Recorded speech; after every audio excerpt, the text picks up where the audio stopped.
Hello students, आज की हमारी वीडियो हमारे चैप्टर 4 आय निर्धारण के नेक्स्ट कॉन्सेप्ट्स पर है। ठीक है, तो हम एडी और एएस वाले जितने भी कॉन्सेप्ट थे, उसके जितने भी कंटेंट थे, उसको हम पहली वीडियो में समझ चुके हैं। अब हम उसके आगे के टॉपिक को डिस्कस करने वाले हैं। तो होप कि आपको ये टॉपिक्स बहुत अच्छे से क्लियर हो जाएं एंड कोशिश कीजिएगा कि आप वीडियो कंप्लीट देख सकें, पूरी देखिए, ताकि आपको जो डाउट लगे वो आप मुझे कमेंट बॉक्स में कमेंट करके बता सकते हैं और मैं वहाँ पर आपके डाउट्स क्लियर कर सकती हूँ। ठीक है, तो चलिए इसी के साथ हम अपनी वीडियो पर आगे बढ़ते हैं और बढ़ते हैं हमारे नेक्स्ट कॉन्सेप्ट पर।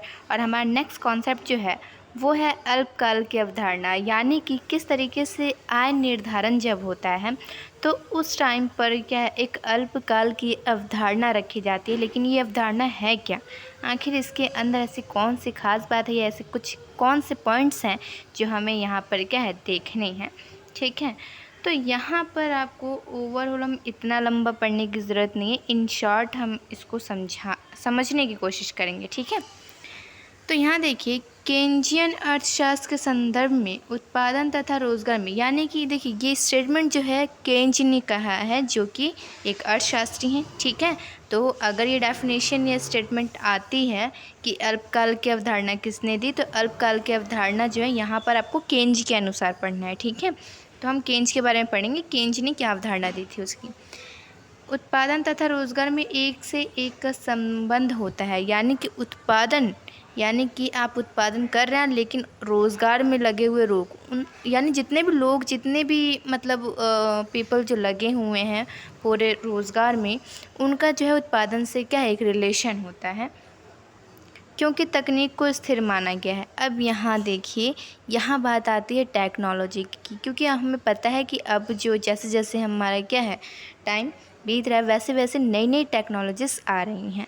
ठीक है, तो जहाँ पर पहले क्या था, जब टेक्नोलॉजीज़ नहीं थी, जहाँ पर 20 लोग काम करते थे, अब क्या है उस फैक्ट्री में 5 मशीनें लगाई और उन 5 मशीनों पर काम करने वाले सिर्फ 5 ही लोगों को रखा जाता है।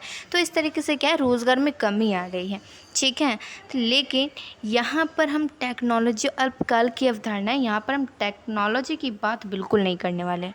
यहाँ पर टेक्नोलॉजी को एकदम स्थिर मान लिया गया है, ना तो वो बढ़ने वाली है ना तो घटने वाली है, यानी उसमें कोई चेंजिंग हमें नहीं लाना है। ठीक है, तो जो टेक्नोलॉजी है उसको हम क्लियरली यहाँ पर स्थिर मान लेंगे कि अल्पकाल की अवधारणा के दौरान टेक्नोलॉजी यानी कि तकनीक को एकदम स्थिर मान लिया जाता है, और तकनीक को छोड़कर जो रोज़गार और जो जितने मतलब कि जो हमारे रोज़गार होते हैं और जो हमारा उत्पादन होता है, उन दोनों के बीच क्या है, रिलेशन होता है। अगर हम तकनीक को रखते हैं तो तकनीक भी बीच में क्या है, अपने रिलेशन को शो करता है, बट हम यहाँ पर तकनीक में कोई छेड़छाड़ नहीं करने वाले हैं, तकनीक को एकदम स्थिर छोड़ देना है। ठीक है, आपका जो भी छेड़छाड़ है, जो भी आपको क्रिएटिविटी करनी है, वो है आपका रोज़गार, और दूसरा क्या है आपका है उत्पादन और रोज़गार। इन दोनों के बीच आपको जितनी क्रिएटिविटी करनी है इस टॉपिक में, वो सारी क्रिएटिविटी इन दोनों के बीच में ही मिलने वाली है। आप टेक्नोलॉजी यहाँ पर कहीं दूर दूर तक इसमें क्या है, कोई चेंजिंग नहीं होने वाला है। ठीक है, चलिए तो हम आगे बढ़ते हैं कि इसमें क्या कहा जा रहा है।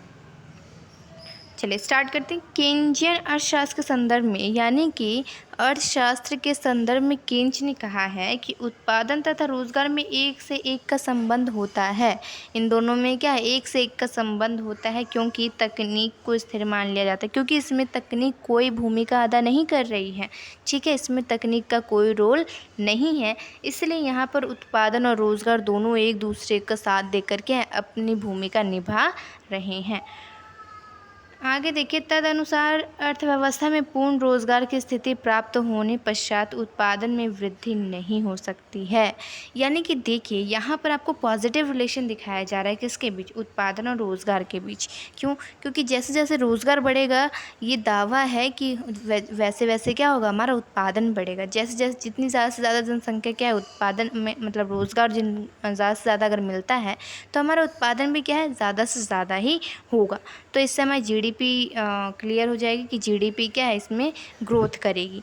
बट लेकिन ये भी सही बात है कि अगर हमारा जो पूर्ण रोज़गार की स्थिति हो, यानी कि अगर हमारे देश में जितनी जनसंख्या है अगर उनमें 100 में 100% सभी को रोज़गार मिल जाए तो क्या होगा, हमारी जीडीपी ग्रोथ नहीं होगी, हमारी जीडीपी क्या हो जाएगी, उसमें कोई वृद्धि नहीं होगी। इनफैक्ट हमें वहाँ पर लॉस होना शुरू हो जाएगा, लेकिन कोई भी वृद्धि, या तो उसकी जो उसका जो कंटेंट है वो वहीं रुका रहेगा या फिर उसमें लॉस होना शुरू हो जाएगा, लेकिन उसमें कोई ग्रोथ तो बिल्कुल नहीं होगी। ठीक है, तो इसीलिए हमारी अर्थव्यवस्था में पूर्ण रोज़गार जो है वो हम एक एज्यूमिंग यानी कि बस एक इमेजिनरी इमेज बनाते हैं, सिर्फ हम उसको सोचते हैं। ठीक है, मानने के लिए, जहाँ पर जैसे कि हम मैथ्स में कैलकुलेशन करते हैं तो जो हमें चाहिए होता है उसे हम उस चीज़ को हम लेते हैं। इसी तरीके से यहाँ पर कुछ कंटेंट ऐसे जहाँ पर पूर्ण रोज़गार का यूज़ किया जाता है तो उस कंटेंट को सॉल्व करने के लिए क्या पूर्ण रोज़गार हम मान लेते हैं, जबकि ये हकीकत है कि हमारी अर्थव्यवस्था में कभी भी पूर्ण रोज़गार नहीं हो सकता है, कुछ ना कुछ बेरोज़गारी ज़रूर पाई जाएगी। अगर पूर्ण रोज़गार हो गया तो वहाँ पर हमारी जीडीपी ग्रोथ करना बंद कर देगी। ठीक है, तो आपने समझा क्या यहाँ पर कि हमारा जो टॉपिक यानी कि अल्पकाल की अवधारणा है, तो वो सीधा सीधा क्या हो गया कि यहाँ पर जो है अल्पकाल की अवधारणा के दौरान या इसके अंतर्गत क्या होता है, उत्पादन और रोज़गार में एक से एक का संबंध होता है। इसके अंदर तकनीक कोई भूमिका नहीं अदा करती, यहाँ पर तकनीक को स्थिर मान लिया जाता है। ठीक है, इसमें आप और भी ऐड कर सकते हैं कि जैसे जैसे रोज़गार बढ़ेगा वैसे वैसे उत्पादन बढ़ेगा, लेकिन पूर्ण रोज़गार की स्थिति में, अगर रोज़गार पूर्ण की स्थिति में आ जाए तब क्या है, हमारी जीडीपी ग्रोथ रुक जाएगी, नहीं होएगी। ठीक है, तो ये था आपका डेफिनेशन। तो होप कि आपको डेफिनेशन क्लियर हो गया होगा, इसमें कोई दिक्कत नहीं होना चाहिए। ठीक है, आगे हम बढ़ते हैं। हमारा नेक्स्ट है संतुलन उत्पादन, यानी कि हमारे संतुलन उत्पादन यानी जीडीपी शो कर रहा है। क्यों? क्योंकि हमारे अर्थव्यवस्था में जो बैलेंस होता है उसी को यहाँ पर शो किया गया है कि हम क्या है यहाँ पर संतुलन उत्पादन, यानी कि हम अपनी अर्थव्यवस्था में जितना भी उत्पादन कर रहे हैं उसको किस तरीके से हमें बैलेंस करते हुए हम चलते हैं। ठीक है, और उसमें किस तरीके से जब अनबैलेंस्ड हो जाता है तो उसको किस किस सिचुएशन में हम उसमें सुधार करते हैं, ये इस कंटेंट में आपको पढ़ना है। ठीक है, तो चलिए पहले हम जानते हैं कि संतुलन उत्पादन यानी कि जीडीपी में बैलेंस कैसे होता है। ठीक है, तो यहाँ देखिए संतुलन उत्पादन, जिसे संतुलन जीडीपी अथवा संतुलन आय भी कहा जाता है। अब यहाँ पर देखिए आपको जीडीपी और आय क्यों कहा जा रहा है, क्योंकि आपने क्या है उसमें एडी वाले और एएस वाले कॉन्सेप्ट में आपने पढ़ा था कि जब भी हम ग्राफ ड्रॉ करते हैं इसमें तो क्या होता है, हम जो वाई जो हम इंडिकेट करते हैं वो वाई हमारी जीडीपी और इनकम दोनों को इंडिकेट करता है। इसीलिए यहाँ पर क्या है, क्योंकि जीडीपी और किसको, हमारी आय को यानी इनकम को इंडिकेट करने वाला सिर्फ एक ही सिंबल है, इसीलिए यहाँ पर हमारी जीडीपी क्या है, हमारी आय दोनों के लिए यहाँ पर भी एक ही सिंबल। तो यहाँ पर आप जीडीपी या आय दोनों को मतलब मान सकते हैं, या तो जीडीपी कहिए तब या अपनी आय कहिए तब। ठीक है, तो हमारे संतुलन उत्पादन से अभिप्राय अर्थव्यवस्था में उत्पादन के उस स्तर से है जिस पर देखिए, तो हमारी अर्थव्यवस्था में संतुलन कब होगा, यानी उत्पादन में संतुलन कब होगा, जब हमारा AS इज इक्वल टू होगा क्या, AD, यानी कि जब AS AD के बराबर यानी समग्र पूर्ति बराबर होगी किसके, समग्र मांग के, तब हमारी जो अर्थव्यवस्था है वो संतुलन होगी, बैलेंस्ड होगी। क्यों? क्योंकि हम मानते हैं हमारे मार्केट में जितनी भी डिमांड होगी, मान लेते अगर 90% डिमांड है तो हम उसकी सप्लाई भी अगर 90% कर रहे हैं तो दोनों इक्वल है, तब यहाँ पर हम कह सकते हैं कि क्या है, यहाँ पर हमारा जो अर्थव्यवस्था का उत्पादन है वो हमारा एकदम बैलेंस है।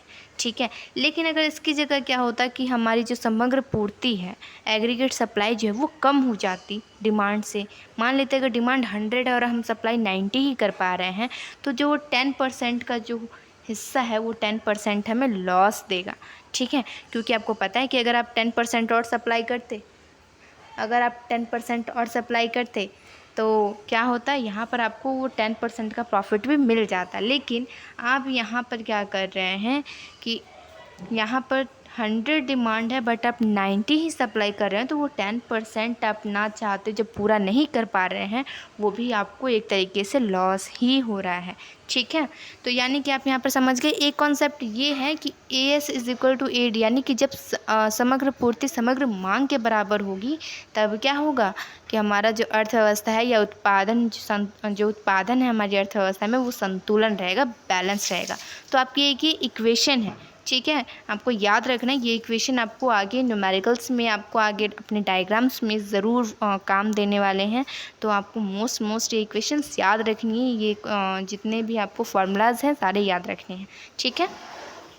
तो AS is equal to AD जब भी होगा तब आप समझ जाइए कि आपकी जो इकोनॉमिक कंडीशन है वो एकदम बैलेंस्ड है। और मैं आपको इससे पिछले कॉन्सेप्ट में AS क्या होता है यानी समग्र पूर्ति क्या है और समग्र मांग क्या है वो मैं बता चुकी हूँ कि क्या है। एक लेखा वर्ष के दौरान जब भी उत्पादक क्या करता है कि वो जब भी जो है उत्पादन करने की जो भी योजना बनाता है, ठीक है, यानी कि जो एक साल के अंदर वो जितनी भी योजना बनाता है उत्पादन करने के लिए वो होती है AS, ठीक है। लेकिन एक लेखा वर्ष के दौरान जो समग्र मांग यानी समग्र मांग क्या होगा, जिसमें खरीदने की इच्छा रखते हैं, यानी कि आप डिमांड कर रहे हैं, इसका मतलब आप खरीदना चाहते हैं ना उस चीज़ को।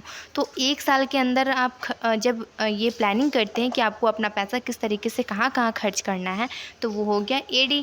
लेकिन जब आपको ये प्लान करना है कि हाँ आपको क्या है किस तरीके से उत्पादन करना है, ठीक है, आपको कितना उत्पादन करना है, तो ये AS हो गया, ठीक है।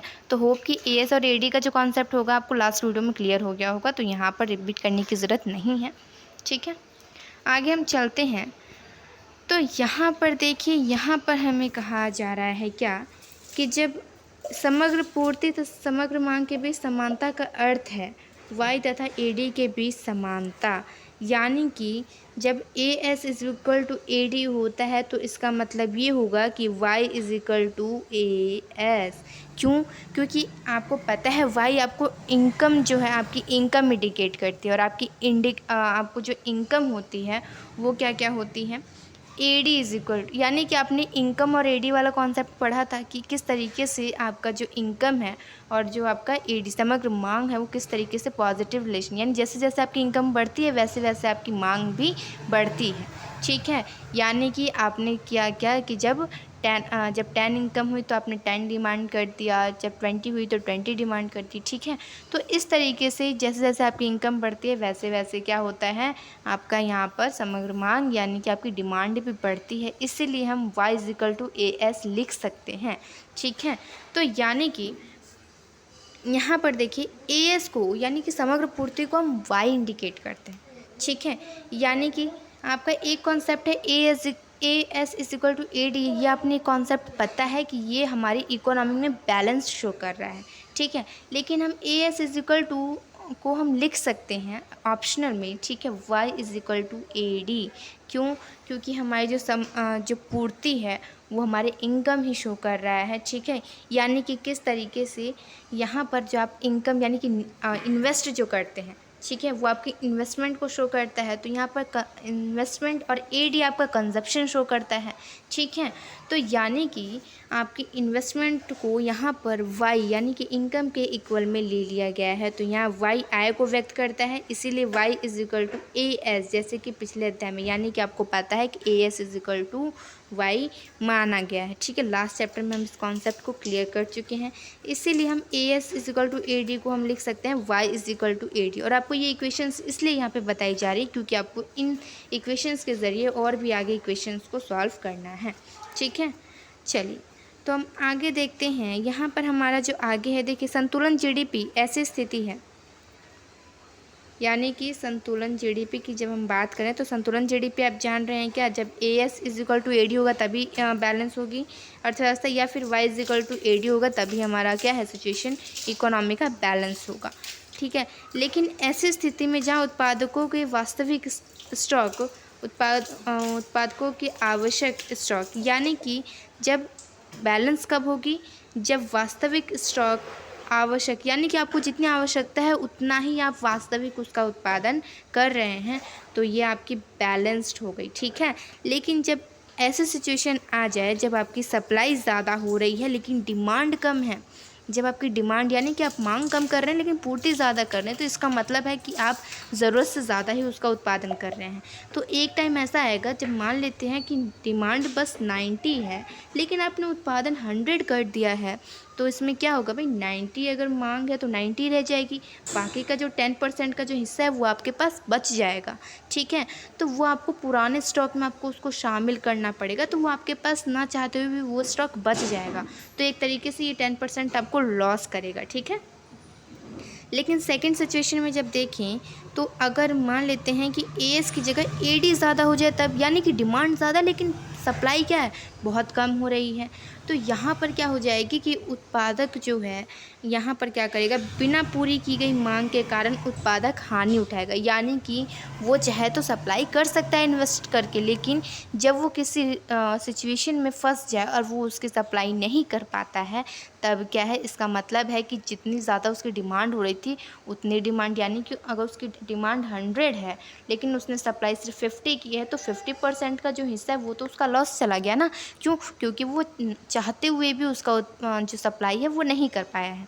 ठीक है, तो ऐसे सिचुएशन में भी ये उत्पादक को लॉस पहुंचाएगा। ठीक है, आगे हम देखते हैं हमारा आगे जो ऑप्शनल कॉन्सेप्ट है। एक तो हमने कॉन्सेप्ट समझ लिया कि AD is equal to AS जब होता है, जब हमारा इकोनॉमी बैलेंस होता है। लेकिन सेकंड इक्वेशन हमें अब यहाँ पर सॉल्व करना है कि S is equal to I। जब ये इक्वेशन हमारे सामने है, इसका मतलब आप यहाँ भी समझ जाइए कि हमारी GDP एकदम बैलेंस्ड है। ठीक है, तो यहाँ पर S is equal to I यानी कि saving is equal to investment. क्यों? क्योंकि आप जितना सेव करते हैं उतना ही तो इन्वेस्ट करते हैं आगे। ठीक है, इसलिए यहाँ पर आपको इस इक्वेशन को शो करने के साथ साथ आपको ये शो करना है कि इसके ज़रिए GDP हमारी क्या है, एकदम बैलेंस्ड होती है। तो देखिए, हमने पहले पढ़ लिया क्या, इससे ऊपर हमने पढ़ा कि y is equal to AD। ठीक है, y की जगह हम AS भी रख सकते हैं, लेकिन यहाँ पर हम y is equal to AD हमने पढ़ा है। तो हम यहाँ पर, आपको पता है y यानी आपकी इनकम है, तो इनकम आपकी किसके इक्वल होगी, C प्लस S। C यानी यहाँ पर आपका कंजप्शन है, उपभोग है, और S यहाँ पर सेविंग है। जो आपकी इनकम होती है उसी इनकम में से तो आप खर्च करके उपभोग करते हैं, और उसी में से तो कुछ हिस्सा जो है आप सेव करते हैं। इसीलिए C प्लस S आपका फॉर्मूला है Y का, यानी इनकम का। ठीक है, और AD का जो फॉर्मूला है हमने पिछले लास्ट कॉन्सेप्ट में पढ़ा था कि AD किसके इक्वल में होता है, AD होता है C प्लस I यानी कि कंजप्शन प्लस इन्वेस्टमेंट। ठीक है, तो जब हम जानते हैं Y is equal to AD, तो Y का हमारा जो फॉर्मूला है वो हमारा क्या है, C प्लस S है। इज इक्वल टू में रखेंगे AD का फॉर्मूला, तो AD क्या है, C प्लस I। तो हम यहाँ पर C से C हमारा क्या हो जाएगा, कट हो जाएगा, और बच जाएगा S is equal to I। तो हमारा ये एक इक्वेशन यहाँ पर भी सॉल्व हुआ कि जब S is equal to I हमारी इकोनॉमी में है, इसका मतलब हमारी इकोनॉमी जो GDP है वो अभी बैलेंस्ड ही है। तो होप कि आपको ये वीडियो ज़रूर समझ आई होगी।